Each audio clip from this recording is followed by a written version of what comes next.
வணக்கம். ஒரு மிகப்பெரிய நிறுவனத்தின் முதலாளிக்கு வயதாகிவிட்டதால் அவர் தம் நிறுவனத்தின் பொறுப்பை அவரிடம் வேலை செய்யும் ஒரு திறமையானவரிடம், நேர்மையானவரிடம், உண்மையானவரிடம் ஒப்படைக்க முடிவு செய்தார். எல்லா ஊழியர்களையும் தன் அறைக்கு வருமாறு கட்டளையிட்டார். அனைவரும் ஆர்வத்துடன் வந்திருந்தனர். முதலாளி பேச ஆரம்பித்தார். அன்புள்ள ஊழியர்களே, என்னுடைய ஓய்வுக்கு பின் உங்களில் ஒருவர் தான் என்னுடைய இந்த நிறுவனத்தின் பொறுப்பை ஏற்க வேண்டும். அதனால் உங்களுக்கு நான் ஒரு போட்டி வைக்கப் போகிறேன். யார் வெற்றி அடைகின்றார்களோ அவர்தான் நம் நிறுவனத்தின் அடுத்த மேலாளர் என்றார். இப்போது என் கையில் பலதரப்பட்ட பல வகைகளை சார்ந்த ஏராளமான விதைகள் இருக்கின்றன. யாருக்கு எந்த விதை வரும் என்று எனக்கே தெரியாது. இதை உங்களிடம் ஆளுக்கு ஒன்றாக கொடுப்பேன். இதை நீங்கள் உங்கள் வீட்டில் ஒரு தொட்டியில் நட்டு உரமிட்டு தண்ணீர் ஊற்றி நன்றாக வளர்த்து அடுத்த வருடம் இதே நாளில் என்னிடம் எடுத்து வந்து காட்ட வேண்டும். யாருக்கு செடி நன்றாக உயரமாக போஷாக்காக வளர்ந்து இருக்கிறதோ அவரே என் கம்பெனியின் பொறுப்பை ஏற்க வேண்டும் என்றார். அனைவரும் ஆளுக்கு ஒரு விதை வாங்கி சென்றனர். அந்த கம்பெனியில் வேலை செய்யும் ராமகிருஷ்ணனுக்கும் ஒரு விதை கிடைத்தது. அவர் ஆர்வத்துடன் அதை வாங்கி சென்றார். தன் மனைவியிடம் போய் முதலாளி சொன்ன அனைத்தையும் அப்படியே சொன்னார். அவன் மனைவி தொட்டியும் உரமும் தண்ணீரும் எடுத்து அவருக்கு கொடுத்து அந்த விதையை நடுவதற்கு உதவி செய்தாள். ஒரு வாரம் கழிந்தது. நிறுவனத்தில் இருக்கும் அனைவரும் தங்கள் தொட்டியில் செடி வளர விட்டது என்று பேசிக்கொள்ள ஆரம்பித்தனர். ஆனால் ராமகிருஷ்ணனின் தொட்டியில் செடி இன்னும் வளரவே ஆரம்பிக்கவில்லை. 1 மாதம் ஆனதற்கும் செடி வளரவே இல்லை. நாட்கள் உருண்டோடின. 6 மாதங்கள் ஆனது. அப்போதும் அவர் தொட்டியில் செடி வளரவே இல்லை. நான் விதையை வீணாக்கி விட்டேனோ என்று எண்ண ஆரம்பித்தார்.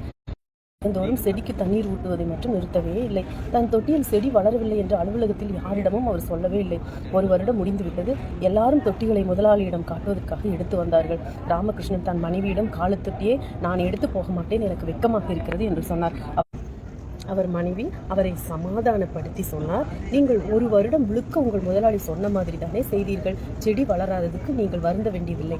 அதற்கு நீங்கள் காரணமும் அல்ல. நேர்மையாக நடந்து கொள்ளுங்கள். தொட்டியை எடுத்து சென்று முதலாளியிடம் காட்டுங்கள் என்றால் அவர் மனைவி. ராமகிருஷ்ணன் காளி தொட்டியை அலுவலகத்துக்கு எடுத்து சென்றார். எல்லாரும் தொட்டிகளை அவர் கண் முன்னே கொண்டு சென்றார்கள். விதவிதமான செடிகள் ஒவ்வொன்றுக்கும் ஒவ்வொரு உயரத்தில் இருந்தன. பல்வேறு விதமான பூக்கள் அவைகளில் பூத்து குலுங்கின. ராமகிருஷ்ணன் தொட்டியை பார்த்து அனைவரும் சிரிக்க ஆரம்பித்தனர். முதலாளி எல்லாரும் தன்னுடைய அறைக்கு வருமாறு அழைத்தார். எல்லாருடைய செடியையும் பார்வையிட்டார். அருமை, எல்லோரும் செடியை செம்மையாக வளர்த்துள்ளீர்கள். உங்களில் யாரோ ஒருவர் தான் இந்த பொறுப்பை ஏற்றுக்கொள்ளப் போகின்றார்கள் என்றார். ராமகிருஷ்ணன் கடைசி வரிசையில் நின்றிருந்தார். அவரை அருகே வருமாறு அழைத்தார். முதலாளி தன்னை வேலையை விட்டு நீக்கத்தான் கூப்பிடுகிறார் என்று எண்ணி பயந்து கொண்டே சென்றார் ராமகிருஷ்ணன்.